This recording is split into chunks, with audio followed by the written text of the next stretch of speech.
Que le nom de l'Éternel soit béni.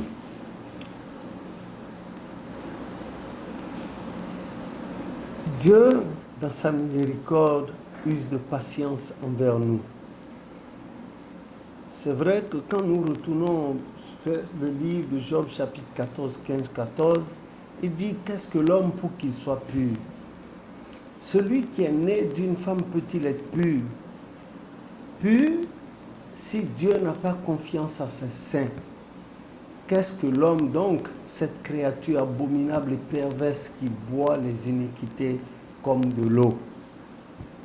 Dans moi, en tête. Que le nom de l'Éternel soit béni. Voilà la question qui nous est posée.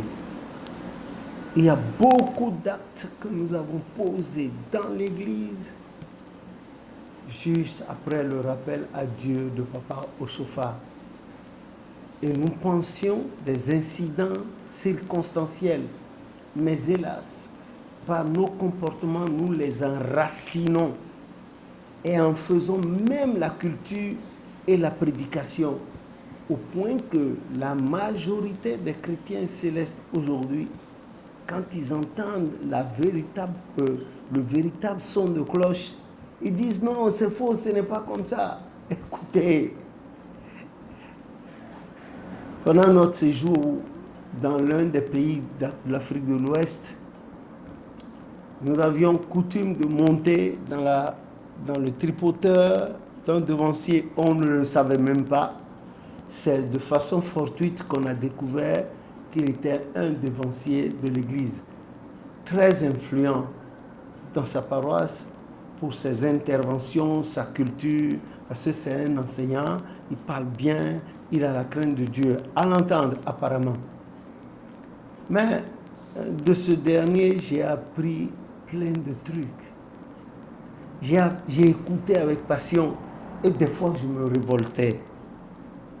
Ah, je ne comprends pas que Papa Oshofa, à qui Dieu a intimé cet ordre divin, ce lundi fatidique du 29 septembre 1947, à 15h de l'après-midi, de fonder cette église, qu'il ne puisse pas se souvenir de l'histoire de cette merveilleuse église que Dieu lui a donné de fonder. Et le devancier en question me dit que le pays dans lequel nous sommes, les autorités publiques, devraient même chômer et payer cette journée du 29 septembre chaque année dans ce pays. Et pourquoi pas dans le monde? On devrait payer la journée, chômer et payer publiquement la journée.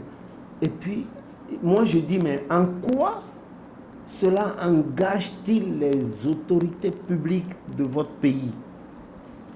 Et ce dernier de dire non. Comme c'est une église nationale, mais moi, à aucun moment, je n'ai vu qu'il y ait eu des décrets qui disent de la part des autorités publiques que cette église est une église nationale. Certes, ce pays-là, du Bénin, est le berceau de cette église.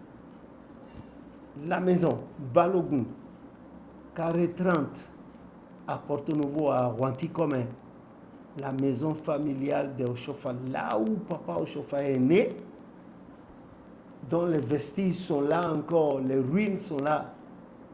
Je sais et je suis convaincu que si c'était un bien de nos aînés, les catholiques, ils rachèteraient toute cette grande maison et en feraient un véritable lieu un patrimoine de pèlerinage. Les protestants en ont fait, nos frères évangéliques, mais aujourd'hui, personne n'y a songé et c'est là. Un jour, ça va disparaître comme la fumée, comme de la neige au soleil. Quelle honte! Quelle grande honte! La maison est là. C'est là. Dieu merci, dans le temps, à Lagui Hilaire, le cousin immédiat à Papa Oshofa, père à son âme, et son fils Inoussa Baba Tessilimi, et leur cousine Soubeda m'ont permis de prendre des vues et j'ai reçu des explications, etc. Mais moi, dans le temps, par la grâce de Jésus, avant que le prophète ne quittât là pour Davier, sur conseil de mon père, son frère de chambre, Papa Yansounou, on allait le voir là, dans le salon qu'il a reçu en héritage de son père, Papa Joseph Oudoukou-Choufa. On a vu, et j'ai le plan encore dans ma tête, tout comme le premier plan architectural du siège suprême de l'Église du christianisme céleste. Aucun d'entre eux, tous ceux qui sont là aujourd'hui, qui se pavanent là avec les poches gonflées et gorgées de méchanceté, aucun d'entre eux, à la rigueur, encore au siège suprême à Porto-Novo, il y a le devancier Mathieu Lagoyer et son grand frère Jacob. Je ne sais pas s'ils vivent encore. Peut-être qu'eux-mêmes, ils n'ont plus souvenir de comment la première paroisse était. Avant que le prophète, dans les années 64, ne procéda au rachat d'autres superficies qui donnent ce que nous voyons aujourd'hui.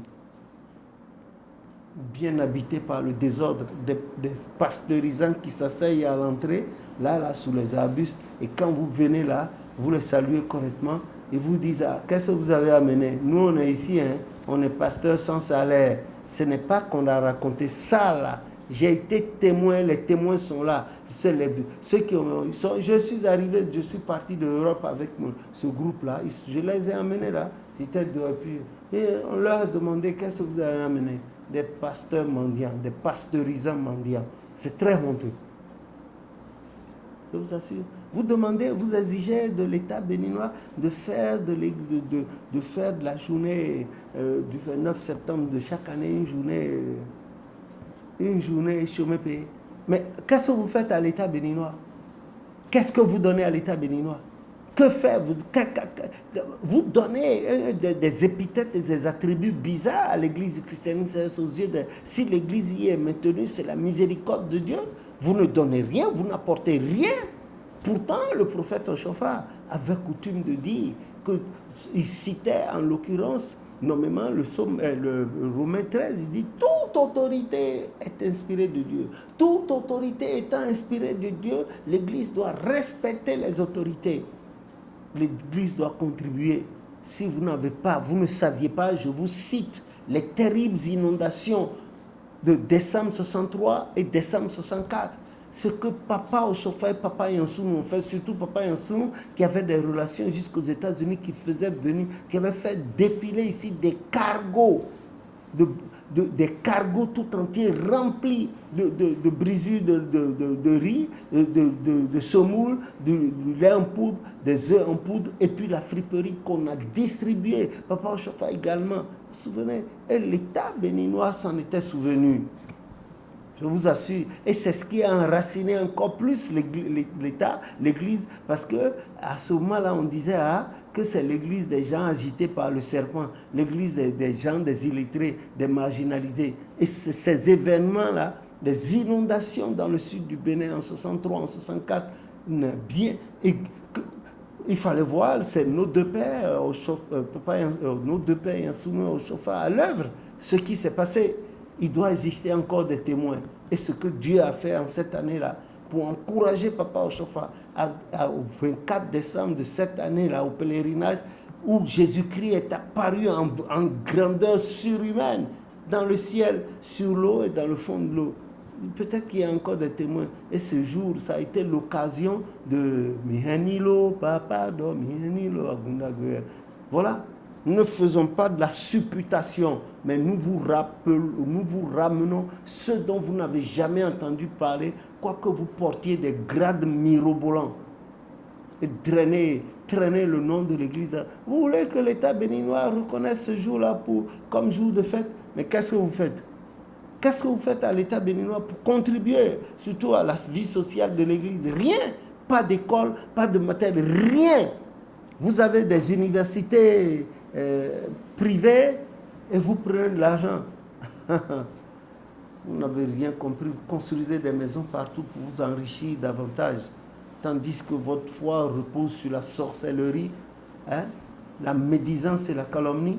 En tout cas, moi, je ne vous critique pas, hein, mais les gens parlent de vous. Les fidèles sont dépités et beaucoup sautent du bateau dans l'eau. Vous allez répondre de tous ces crimes-là. Ne vous en faites pas. Je n'avais jamais dit que j'étais un saint, moi aussi j'ai mes défauts. Mais pour vous, là, ce n'est pas bon. Et puis vous attaquez à ma modeste personne. Vous ne pouvez pas me garantir la vie. Si jamais vous appreniez que j'étais mort, c'est que l'Éternel a voulu, ce n'est pas vos sortilèges. Ce n'est pas vos sortilèges. Hein? Vous avez gangréné l'église au point que même les jeunes se cocufient les uns les autres. Et dans la même paroisse, on retrouve une femme, deux, qui ont des enfants. Ah, tel devancier, tel devancier.